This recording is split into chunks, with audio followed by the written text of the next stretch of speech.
You shouldn't sit like that. You raised in a barn? Your feet belong on the floor. All righty, we're going to get started.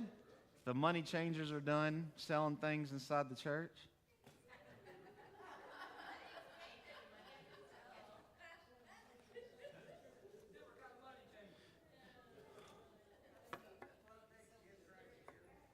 You know, I didn't grow up in a church.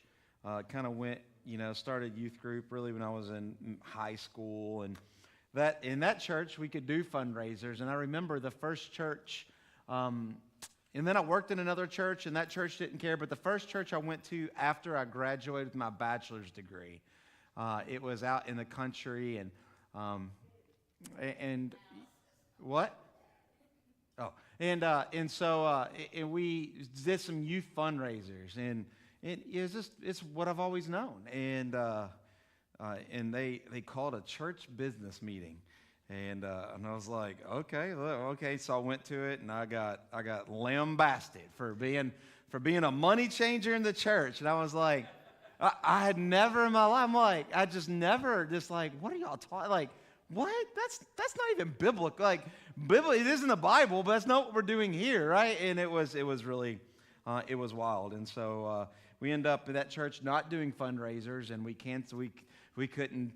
We didn't do we were planning a mission trip. We had to cancel the mission trip. We had to do all this stuff, and it was wild. And so I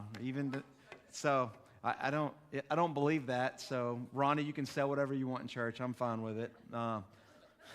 Well, not anything, but anything that the Lord would approve, I guess. But money changers in church. That was one of those things that. Oh, I stayed a while. I actually stayed a long time, and I don't know, not a long time, but it was in Belleville, so 3 years. 3 so years, and I went in as the youth pastor. I walked in, and the first day I was there, my first Monday, the pastor's like, "Hey, can we talk?" I'm like, "Of course." I haven't even brought my office stuff in yet. My office is not even decorated, and the pastor sits down and says, "Well, I'm so glad that you're here. I want you to be the first to know that this Sunday I'm resigning from the church." And I was like, "What? What are you doing?" And there you go. And so you got to fill in a little bit and kind of help the church. And now that church does do fundraisers. So just let you know. So you what?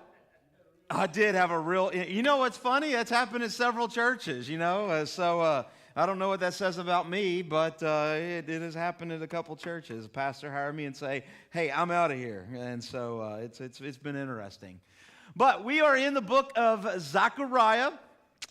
We are in chapter 3 tonight. We've covered chapters 1 and 2. So if you have your little card, just to remind you where we're at on the timeline, right? So we are almost to the end of all the minor prophets. So we are after the Babylonian captivity. All of Jerusalem has been destroyed. Many of them have been taken into Babylon. They have stayed there for 70 years. And now Cyrus or Persia, the Medo-Persians, have taken over Babylon, destroyed Babylon, and the new king of the Medo-Persians, Darius, says, "Hey, you can go back." And so a small group of Israelites went back to Babylon, back to Jerusalem, to rebuild Jerusalem, 2, to rebuild the temple of Jerusalem. They expected a lot more to go, but only about 5,000 went at the beginning. And so that they are there. Remember a couple names that we have read, and you kind of need to know, especially for tonight. Will bring some sense to some of the visions that we'll read tonight.